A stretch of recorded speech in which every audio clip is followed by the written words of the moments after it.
what do you immediately notice about this? You notice Seth's right here, obviously, right? Yeah. That means he's not leashing. So that means their jungler is most likely not starting top because you see them leashing bot as well because they're not in lane. Yeah. And since your jungler is also starting bot, that means both junglers are going to be top at about the same time. It depends on what clear each one does, but with Heck, you pretty much know he's going to full clear. Most Heck rooms don't ever do anything but full clear. And by full clear, I mean they path like, you know, blue to Gromp to wolves. They just kind of path up straight up, you know? Yeah. They're going to clear all their camps as they go. But that doesn't mean they're not going to skip any if they see something happening. So you guys have they have a ward in the Raptors, so they know they're not getting invaded as well. You've got a ward in this river, but this honestly doesn't really help much. I don't know who put this here. It'd be much more helpful to have a ward on Raptors, I guess, Heck. So you know Heckram's going to be top. You know your jungler's also going to be top. So that means you need to ask yourself, do we win 2v2? And what do you think? No. No shot. Yeah, you're right. You don't. You get fucking shit on. Yeah. It's fucking Seth. So Seth's gonna dominate. Seth dominates most 2v2s. Unless your jungler, especially against Fiora, like unless your jungler is gonna be really strong, you're probably not gonna win 2v2 against Seth. So that also means that you need to be watchful of how you're trading in lane because you know both junglers gonna be colliding top, right? That means you're probably gonna want to have the wave come to you. Yeah, and I'm probably gonna fucking shove it. I'm pretty sure. Yeah. So you went for a trade, obviously, and that's gonna shove the wave. So you don't want to do that. If you know both junglers are coming top, you don't win 2v2. If you're gonna push up like this, you kind of have to get the wave in on wave 3, like really early. And even then, you're taking a gamble because their jungler could skip a camp and just go to red and then come gank you right away. Is it And ever? so go ahead. Is it ever worth it to like trade with Seth? I feel like he just wins all trades. No, not really. The champ's broken as fuck. Yeah. So here you actually have an opportunity, right? You have an opportunity to get this wave in before Heck is going to be here. Because Heck didn't skip any camps. If he'd skipped a camp, he would have already cleared red and be on your ass right now. But, so you go for a trade instead. You had an opportunity to actually save this and push this wave in. So if you get this wave in, so a lot of people, I hate calling it this, but you have an opportunity for a cheater recall here. I hate calling it that because I hate the guy who made that word up, but it's okay. Wait, who made it up? For LS. I don't like that guy. Oh. But, so you have an opportunity for a cheater recall here. If you hard push this wave, you're going to have the cannon at the turret, you're going to have most of this wave at the turret, you can base and you'll miss 1 or 2 minions maybe when you come back. So if you'd hard push this wave, you would have had that opportunity. But instead you go for a trade, which I mean, it's not bad, but like I said, trading against Set isn't really too wise, because you see, you go for, this is like an even trade here, right? This is an even trade, but it's Set, so he's going to regen through all this. So I need to show a scoreboard. Yeah, and I feel like with Set, it being so 1v2, like, or not winning the 2v2, I feel like it's probably better to get out of lane, huh? Yeah, if you had pushed this wave in base, you would have been in a pretty good spot. Also, Echo goes for this. This guy is griefing. Yeah, especially because we should know the Hecarim is top here, right? Just off of how bot leashed. So him going for this is really bad. This TP is also terrible. This whole play dooms the game. Yone TPs. You should see a caller moving here because she's not in lane. There's no, or else she should be. Maybe that's not. Maybe I should have paid attention to that too, because Yone TP'd from mid, so I think that that clearly Yone says that she's coming. He TP'd from mid and she's gone, so she's got to be coming too. So after that, it's kind of fucked. But I have some stuff for later on. Basically, all this could have been avoided by you controlling the wave a little bit better and keeping watch of where the jungler was going to be at. Because if you know that they're going to win 2v2 and the jungler's going to be top, then you know that you don't want to be pushing your wave. And if you are in this situation, you should be trying to get your wave in as fast as possible so it comes back to you. And you should be trying to keep your HP high so that it's harder to gank you. No, that's true. I don't really think about that stuff at level 1 when I probably should. Yeah, it's pretty important because it kind of decides like how you want to play the rest of the lane. Yeah. Alright, so this... Let's see, so you are pushing this wave here. We see Yone die to Heck and Karma. But we know both of them are top right now. So you can maybe assume that Karma is going to base and go instantly back bot. You can maybe assume that. But realistically, you should probably assume that she's going to come top because you're pushing. That's cringe and as you know, fuck you know that I stayed pushing, yeah. Yeah, you know that Heck's going to be taking your jungle as well, most likely, because... and I'm still pushing, holy shit, yeah. Yeah, and you still go up for it. So we saw them. This is fine. You know, you karma just slash. Get out. Probably shouldn't commit. Yeah. You should get out afterwards. But you should have known this was happening. Let's see. I mean, there's not really much for me to say about this other than like you just need to know awareness more. Yeah. Because I mean, the rest of the game's pretty much doomed. So I'm just looking at little stuff like that. Got. And then like running river to get away too, like obviously. Yeah, I ran river instead towards turret. So here you leave lane just in case of a fight happening bot, which is okay. But because you're wave position, you're not missing anything, right? Which is good. This is the ideal time to do this. But what you don't do is you don't take the advantage to get a red ward here. You've got ward up. You don't really place it down anywhere useful. You could place it behind red wall by the trinket. You could place it on raptors. You could place it on red even. Anywhere really. Just it's off cooldown and you're in a position to deep ward, but you don't really take it. So it's just more, yeah. So that's just like a useless move basically. I just walked mid to walk back and do nothing with it. Yeah, I mean it's useless in the sense that you didn't gain anything from it, right? Yeah. But moving like that is good because you know you're not gonna be able to push that off turret. So having a wave push to him and having it come back to you, that's ideal. It's what you want. And then you take that time to go down towards bot just in case there's a fight around what's happening with the Kali, which is good. You should be doing that. But once you get to about here and you see the fight's over, you should be going up to place a ward over here somewhere, and then going back to lane because you're not gonna miss anything because you're wasting against, like I said. Yeah. So here you're fighting set over this turret, right? Something that you need to think about here is, do you really want to keep this turret up? Like, what does having this turret up gain you? It keeps him from getting fucking 550, 700 gold or whatever, 600. He's gonna get this gold anyways. Look at the HP. He's gonna get it regardless. True. Yeah. If anything, you save a plate. Also, this is bad. So about the turret, right? If you let him take the turret while there's a wave there, you can freeze it over here, blocked by your 202, and then you can try and get back in the game like that. But if you just stay into this turret the whole time, you're basically just gonna be shoving waves back and forth. And the worst case scenario is if the wave goes all the way over here, and then he freezes it there, and then you can't walk up to him because he's got Bork. He's just gonna kill you, right? So it's pretty doomed. This trade here is bad. You should never be looking to trade from behind like this. This is like these cheeky like little one vital trades like this. They're not good at all when behind. That's the type of play you go for when you're ahead and you're trying to get your opponent to fight you. But if you're doing that when you're behind, you're just gonna die, or you're gonna lose all your HP like this.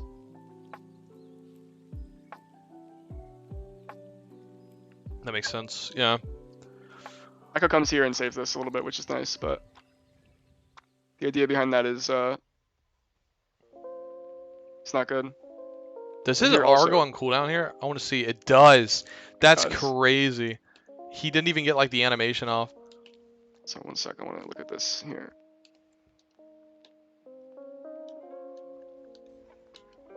So you get ganked by Karma in about 2 minutes. I just want to see if you were able to see this coming.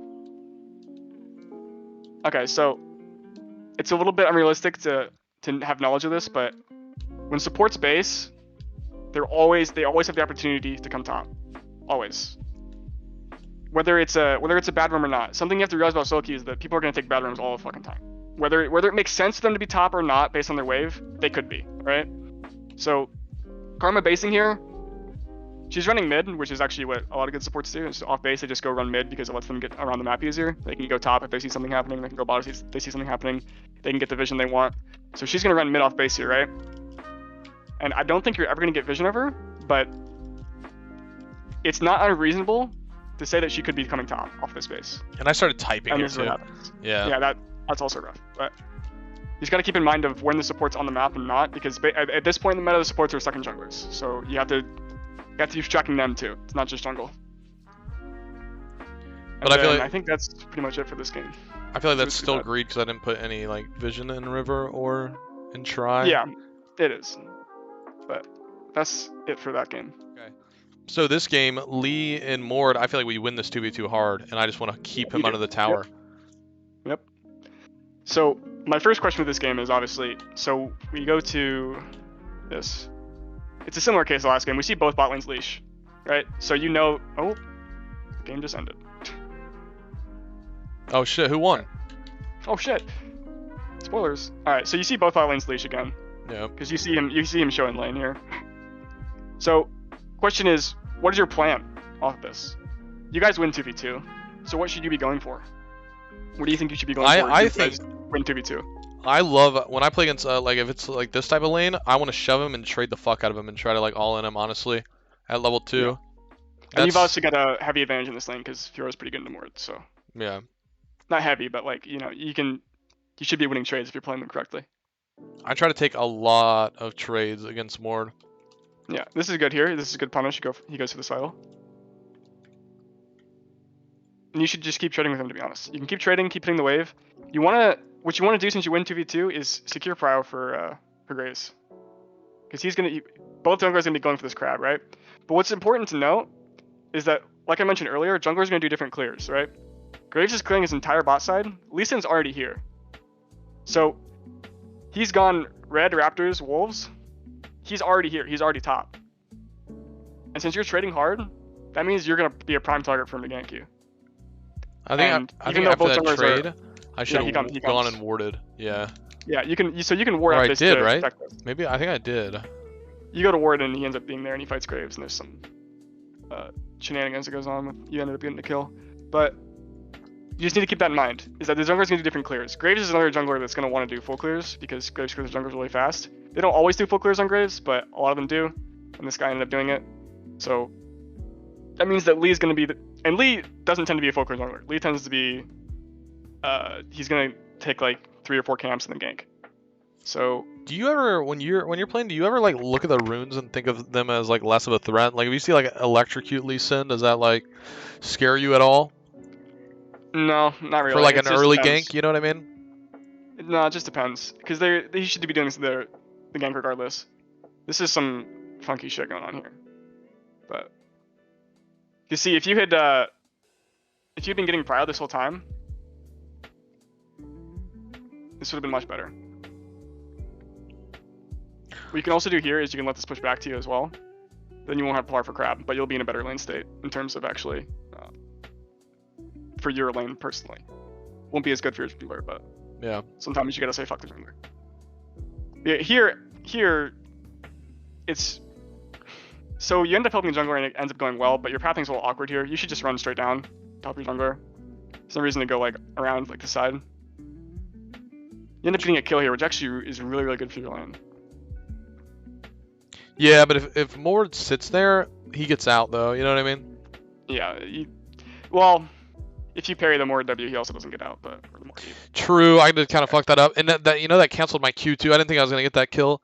Put my Q on cooldown. Yeah, it's fun.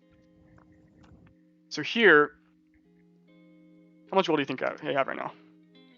1610. Was that a first blood?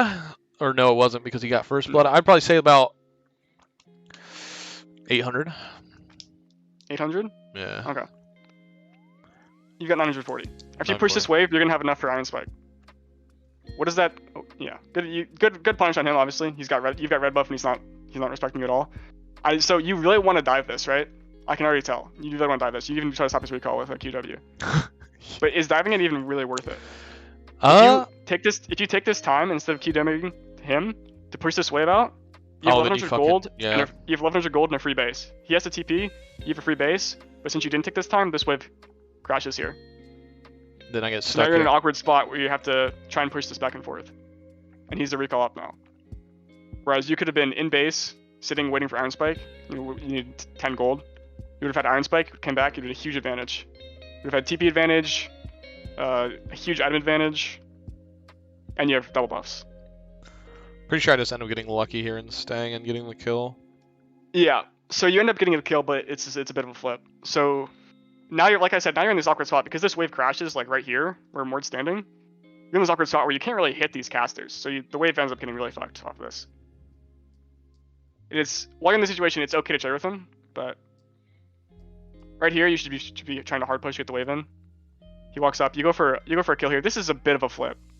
This is like, if you played this a little better, you played this a little worse, this could end up with you dying. And if you die here, it's really, really bad. Yeah. Basically throw everything you had.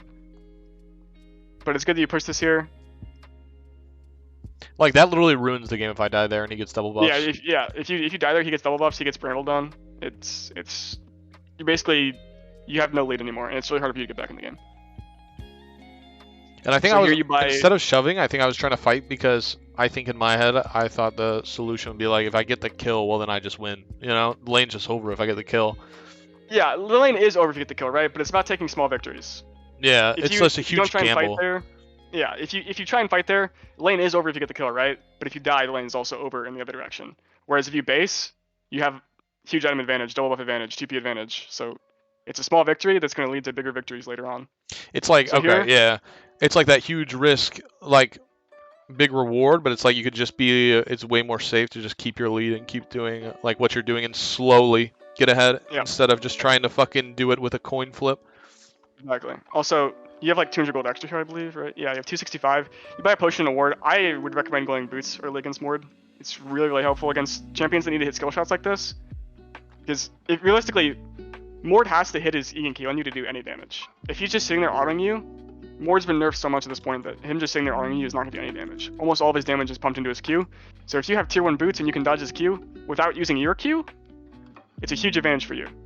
Yeah. So I would go for tier 1 boots against early lanes like this instead of going for this ward and pots. With the amount of gold you had, I think you can either buy the ward or the pot and boots, but not both. So I would go for the ward probably because you don't need sustain too much.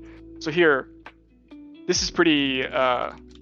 This is another case of like you need to ask yourself what you want to do with the wave. So you're tanking this wave, right? When I saw you tanking this wave, I assumed you were tanking this because you wanted to freeze it here. And that would have been pretty good. That is what I think you should do here, even. That's the correct play. But you tank this wave and lose 30% HP, have to pop your potion, and for what? To set up a slow push? Does that help you? Nah, because I killed too many. Exactly. So if when you're tanking this wave like this, the only reason you should really be doing this is if it gets you an advantage, because you're losing 30% of your HP. And by giving a slow push, you don't really do anything. You're just kind of setting it up for more to get a wave. Whereas if you had tanked this and kind of gone in and out of the bush to drop aggro, killed a few of the minions, just left most of them alive, you would have had a huge freeze here. Because his can wave would have come in, they would have crashed like, I don't know, right in front of turret, like right here where my cursor is, if you can see it. Yeah. I'm not sure if you can, but it would have been like right in front of turret, just out of turret range. You've had a huge freeze, and you're in a position where if he walks up, you can pretty much all in him. If he walks up, he's got a front vital, or if he uses his E, you can just all in him. You can't really do anything about it. He's got no flash. He can death realm you, but does he win in death realm? No. He's got 2 cloth armors and you got iron spike. If you don't, as long as you don't fucking spaghetti all over your keyboard, you should win in death realm no matter what. Yeah. Or you can parry death realm even if you're scared. Dude, I thought parrying Death Realm just doesn't do anything. No, if you parry during the cast time, so it's got like a 0.75 second cast time, I think, when he ults. If you parry during that, it doesn't go off. I know, but doesn't it doesn't put it on cooldown though? No, it does. Does? It only doesn't go on cooldown if it's like an untargetable effect, I'm pretty sure. But Gotcha. parry definitely makes it go on cooldown. Now here, once you realize that your wave is going to be slow pushing like this, you should just push this. There's no reason to just go slow with this. You should just hard push it. You don't gain anything extra from it being slow. So what? 3 casters ain't gonna freeze it? Yeah, 3 casters won't freeze. You need 4. Gotcha. So what about 3 casters, 1 melee? I'm not sure. To be honest, I'm not like super great with wave control. I just know like, you know, what will happen if what's given to you. Yeah. And what was given to you was a freeze, so. But it would have been worth it to take 30% HP as long as I was actually freezing and doing something with it. Yeah. It's good to tank the wave there. The tanking the wave there is the play you should go for, right? But the problem is you don't get what you should be getting for tanking the wave, right? You lose 30% HP just to set up a slow push and to give him all these minions anyways. If you're tanking the wave there, you should be freezing the wave so he loses all those minions. Yeah. And like I said, if he walks up, it's a free kill because he's got 2 cloth armors, you got iron spike. And now you're once again in this awkward spot where you can't really hit these minions to push, but you need to push. So happens again. Let's see. Good habits. And here you've got gold to recall as well, so you can just recall as soon as you get this wave in. You can recall. I think you stay here and get a cheese kill. I think. I do, yeah. Oh no, you stay. I like, wait. to I play. wait for him to Yeah. like. I assume that he's recalling and then I hard shove it again. Yeah, you stay to the plate. This is okay. You can do this as well. It's a little bit safer to go for the recall, but this works as well. Oh, I'm staying even longer. Yeah, you gotta play. This is fine. You just need to hard push this wave and and base again. You still have TP advantage. Since your bot is winning as well, it's a little difficult of a call to make whether you want to use your TP for top or to help bot with Dragon. Since your bot is this hard wing though, I would be greedy and TP back to lane. That's what I would do personally. Other top laners might say you should help bot, but But with this type of lead, I feel like you can 1v9, like if things go bad. Yeah. With this type of lead, you should be playing for yourself at this point, especially because your bot lane's already ahead. Yeah. They shouldn't need So help. I would, I think you end up TPing bot here, actually. Oh, yeah. Well, I felt like this was a good TP, though. I think Yeah, I waited. This is not good TP. I think I waited too long, but So the principle behind this TP is good, right? Because if you had pushed this wave earlier a little bit better, your wave would have been in a little bit better spot for this TP. You would have lost a little bit less minions, but that's okay. I actually get It's bailed fine, out by TP is Jinx here because good. Jinx goes top. Yeah, so this is the main thing about this TP. You TP here, you get the kill. Chasing this Senna is not ever good at all. There's no way you're gonna catch her. Senna has a million Even range. with flash? Even flash. Not gonna catch her. Damn. All you're doing here is wasting time. Jinx actually knows like kind of what she's doing here. She goes top to catch your wave, right? That's what she should be doing. But what you should be doing is you should be catching her wave, because this wave is kind of fucked for Jinx now, and you're not getting any gold. This wave is effectively just being lost. Nobody's getting any of this gold on your team. And you go top and you hit Rise, and you get nothing off of it. If you've been here hitting this wave the whole time, you would have probably denied Varus a few minions off the turret, and you would have had a better base. So right now you could be basing. You could be basing, and then you could be here when Jinx gets this wave in the turret. And the wave would have been right for you. Yeah, and there's probably no way that I was killing Rise either. He still has flash up, so. Yeah, exactly. Just a waste of time. Now here, Jinx is basing, right? You want to stay here? This is when you should be basing. No reason to go for a play on these guys. You're never gonna get anything. Should have been basing this whole time. And that way, you base, you get to top, your wave's already in the middle for you, because Jinx pushed its turret. And then Jinx gets here, her wave's in the middle. I'm back like 10 seconds right now. I should be like running where she's running right now. Yeah, you'd already be like right here, where these minions are at. Mort also does you a solid by pushing the wave. Very nice of him. Let's see. Also, this is something small, but it's not a huge deal this game. But when you're walking to lane, you should be walking along the top side of the wall, like hugging the wall. Because say you're behind right now, and they've got a jungler who's feeling really cheesy. If they sit in this bush and you're standing like right here, or right here, they're just gonna kill you. But if you're on the top side of the wall, it's way harder for that to happen. Something small, but it's. Yeah. I speak from experience. It's really, really tilting when it happens as well. If you're walking to lane, like say you're walking to lane and this wave's here, and you get killed while walking to lane from a jungler or something, it is so tilting. AFK. It is. Yeah, it is like AFK worthy. Yeah. So if you just walk along the top side of the wall and stop that from happening, well, it doesn't necessarily stop it from happening, right? Because they could still really commit for it. But it makes it so much harder for them to do it. And this is good. At this point, you just kind of want to be pushing.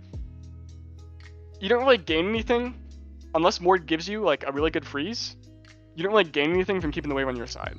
You just want to be pushing, getting plates, and pressuring Mord. If he's under tower, he's probably going to be losing CS because he's bad. Probably can't CS under tower. And that's the idea. This Herald here is a little grief. I don't usually like junglers heralding like this, because I usually prefer to just kind of chill in my lane for a bit, and then get deep vision, and because the turret's gonna fall eventually, right? Yeah.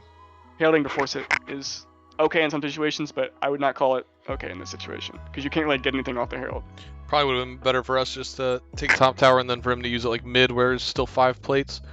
Yeah, I usually prefer to take top tower on my own volition or with help of my jungler without Herald, and then use Herald to try and break mid. Because when you break mid turret, it lets you split so much easier, because you can get a lane ward or wards in these bushes easier. So you can see when the enemy's rotating a lot faster. So Mord is just really griefing here. I don't know what he's doing, but good on you guys for punishing him. And then now that top turret is down, your bot lane's winning, your goal for the rest of this game, until a bot turret goes down and other shit happens, but your goal for the rest of this game in this game state is to push top and make Mord cry. So just keep going top, okay. Unless he gives you some crazy freeze. This is a good play, by the way. But like this is exactly what I would have done. Just go and try and cheese him. But your goal for the rest of this game is to push top, try and get damage on this tower. Side lane tier 2s are worth a lot of gold. They're worth like 600 gold. It's a crazy amount of gold. It's a huge gold swing if you get them. So here, you go for this Gromp. Generally, you want to go for the wave first over the camps because the camps are going to be there, whereas the minions are going to die. And then Mord can't follow up because he has to catch that wave. Yep, exactly. Because you can kill, like, I would have been able to kill, if I have an ulti up, I can kill Lee pretty fast, especially if I get a block on the kick. Yep, this is also where it helps to have deep vision, which is kind of hard in your case because you upgraded Trinket. You upgraded Trinket a little bit too early. You don't really want to upgrade your Trinket until you're actually like hard committing to a split in a side lane. You're splitting, but you're not really like, it's not really those splits where you need to be seeing people from far. You know, you don't need to be like getting vision from mid or getting vision here. You want to have your vision sort of around where wolves are at, or like down here, in this spot here, so that way you can see if they're collapsing on you. Yeah. I think I switched to blue a lot, honestly. Yeah, you do want to switch to blue later, but you don't want to do it right now. It's helpful to have the vision here. Also, you go to try and stop Mord's TP. Or like stop, you just like damage him, which isn't really good use of your time. You could be hitting turret here instead. Like I said, most important thing, your objective for the rest of this game is getting damage on top tier 2. That is the most important thing. If you get this turret, it is a huge amount of gold for you. You get a lot of damage here, you get really good damage here, but you go for a pretty bad fight, which... True, yeah, because I'm low on mana. Not great. Yeah, you're low on mana. You tank this, you go for the QW, which is cute, but she's got exhaust. If you go for plays like this, you should always, if you see this coming, right? Like, Mord dies bot, you know that, and you see Varus top, you know the support's probably going to come top. So you should ask, like, what sums they have. Because if you know she has exhaust up, even if you have mana, you're probably 1-for-1 at best. And you've got a shutdown, right? So 1-for-1ing at best is not ideal. Exhaust is really fucking broken. Probably could have just QW'd away and been fine. Yeah, you could have just QW'd away. You could have just left after the tower. But you don't want to go for a fight like this when it's lopsided. They have their sums up, especially if they have exhaust or like the night up. It really cucks you.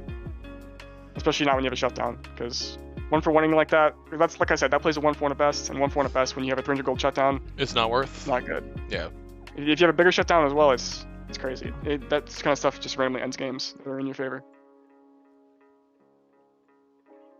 And you have TP up here, which is good. You want to just keep going for this turret. You have TP up for cross-map plays, but like I said, your main objective, kill this turret. Just keep pushing. I really wanted to choose this guy with the fucking blast cone too. Yeah, you go for the cheese in the blast cone, which is actually not bad. Ends up working, but you overcommit a little bit too much. I flash into his Q. Did you see that shit? Yeah, this is one of those things where small victories lead to bigger victories later down the line, and you don't need to overcommit. So you get his flash. So that's fine. You're saying that's good. Yeah, you can get his flash, and he can't stay in her turret with 1 HP, right? So you just push the wave. But now you have to go into the turret to dive, and then their team's here because you're all the way over here, right? So it really is just those little victories. It's like my ult comes back up before his flash, so it's just a win, right? And you just take that win. Yeah. Exactly. He's chunked out. He has to leave. You get free push on the turret. If nobody comes to respond, you get the turret. If they do come to respond, that's to the team that's already here and not mid, defending mid. True. Also, if you had shutdown there, that's another disaster. It's another big gold swing for no reason. So here you waste TP a little bit, but that's alright. It doesn't really have a big impact. You should try to be a little bit more sparing your TP around this time in the game, though, because your TP around when Baron spawning is very, very important. Because your TP is going to be down for what, like the next 5 minutes, yeah. 4 minutes, 5 minutes, so you're not going to have it up for Baron, most likely. Assuming you guys early Baron, which you do because you're ahead, right? So you want to be a little bit more sparing with your TP. You don't want to go for you only want to TP if you absolutely need to. Here, you keep pushing, but you want to play back with your team as well, so it's good. You get out here. Job. Would be really nice if this wave was already pushed, so Graves could be hitting this, but he's not. but it's okay. Good base here, based on mana and gold, always good. Single biggest spike you can get, so prioritize getting that. No reason to be walking around with 1k gold when you can buy mana, you know? Yeah. What do you think about the CDR boots buy? I felt like it was good this game. I personally don't like it, but if you like it, I think this is one of the games you could probably get away with it. Because I feel like the only person who's gonna hit you with like point and click CC is Rise, and I felt like you could dodge everything else. Do you know what I mean? Yeah. So Once again, I generally don't like CDR boots. Almost every game I can, I go tab eyes because they're really, really OP. And this game, I would have gone tab eyes as well. Like I said, I generally don't go merc treads because I think tenacity for one is a pretty useless stat in my eyes. It's every time I find myself in a game where I want to build tenacity, I am getting CC'd and dying regardless. So the tenacity doesn't really help. What about the unflinching secondary rune? I hate it. I think really? That one's really bad. Absolutely hate it. Yeah. What do you run instead? I usually go Absolute Focus, Gathering Storm, and if I don't go that, like I'm in a hard lane, I usually go Second Wind or Bone Plating, and then Overgrowth or Demolish. Usually Demolish. Okay, why do you Demolish like Absolute Focus? That's the one that you gotta be over 70% to do damage? I like damage, yeah. Damage Fiend. So wouldn't that negate running Last Stand? Not necessarily. It doesn't negate it. They both do different things. So when you're high HP, you're doing more damage, and when you're low HP, you're doing more damage. If you want to go full, like, if you're trying to go like full one shot, right? You'd go Coup, but that rune has been hard nerfed, so it's not very useful. I would just go Last Stand still. No. And this is good here. You're still playing for your objective, which is this turret. In this situation, you also want to be top and not bot here because dragon spawning and your team's gonna get dragon. It's good you're going for this. What I would say though is you can probably just keep going here. There's no reason to really leave. I thought about that too once I saw how many people were on the map when I looked bot. Yeah. But and then once you go mid here, you can also just keep going mid as well. There's no real reason to go bot. If you go bot, you can maybe save this fight later. I don't remember what ends up happening, but at worst case scenario in this fight is like your team loses and then you get inhibs, right? So it's not really a huge deal because you're already ahead. You get inhibs, they can't really come back. I always feel like the only, well, I guess technically I would have been able to get the mid tower because I had a second wave coming. I always think it's bad to go for base turrets unless you can fully get them because they heal, you know? So they heal, but they heal in breakpoints. So they heal, I believe it's, I don't remember the breakpoints exactly. I believe it's 25, 50, and then 66, I think. Or maybe it might just be 33 and 66, right? So if you get this to 33% HP, it won't heal higher than that. Gotcha. Or if you get this to 50% HP, it won't heal higher than that. Wait, is it healing right now? Let's see if it's healing. Yeah, it's healing right now. It's healing right now. It'll stop at, I believe. So that would be 2200, right? Let's see if it stops at 22. Let's see. I don't remember the breakpoints exactly, but because that would be 2180. Yeah. All right, so it does. Okay, cool. So if you get them past that breakpoint, they won't heal at all. Gotcha. Or they'll heal, but up until that. And then let's see. I actually didn't know that. So here, you want to be going bot. You got your turret down. All these turrets are down, so you need to be setting up pressure for Baron. That's your objective for the rest of the game. Is you getting pressure for Baron for your team, which is really simple. It's just a classic Baron split push. You just go bot with TP. Your team fights around Baron or goes and attacks Baron. You guys get Baron. If they come for your bot, your team gets Baron. So at least I split well this game. Yeah, it's pretty simple. You follow it here. So this is fine. I go for this kind of stuff all the time, just sitting in bushes, checking if they're warded or not. At worst, you lose 10 seconds. At best, you get a game-winning kill. You never know. I do that. The only thing you have to be careful of when you do that is that you need to watch where everybody is, so you don't get collapsed on and you go for them instantly. Yeah. But that's like won me so many games, sitting in a bush and like getting a carry that walks through it. Oh yeah, all the time. I sit in bushes all the time. Especially once you have like the Mirror Mana, the 2-item spike, you can just kill anything that walks on you. Just kill anybody before they get there. Oh, so this is a really bad flash. Yeah, you're not really paying attention to the map here. Once again. when you're splitting with Brennen, the most important thing you can do is pay attention to the map. Whether it's for timing waves to sync with your team, or to look for the enemy team, you need to be paying attention to the map. This ends up working out fine for you because they don't respond to this correctly, and you guys get mid turret. But realistically, this is bad. You don't want to be dying, because they're gonna come for you like this. But if you're paying attention, you can be like right where the cannon is at when they come for you. You can just walk away. Yeah. And then your team gets mid turret regardless, and then they can come.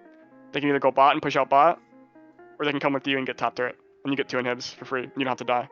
This ends up winning you the game because the enemy team's really, really bad, but realistically, you should not be dying here for free.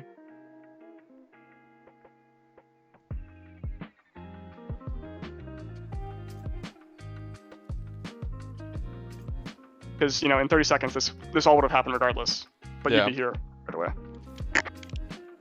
Just like sync it better with the other waves then. Yeah. So I didn't actually look. Let's see how the waves are doing.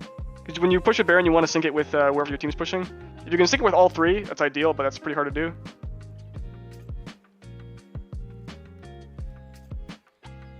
Let's see here. So here, I would not go and push this wave. I wouldn't even give it Baron yet.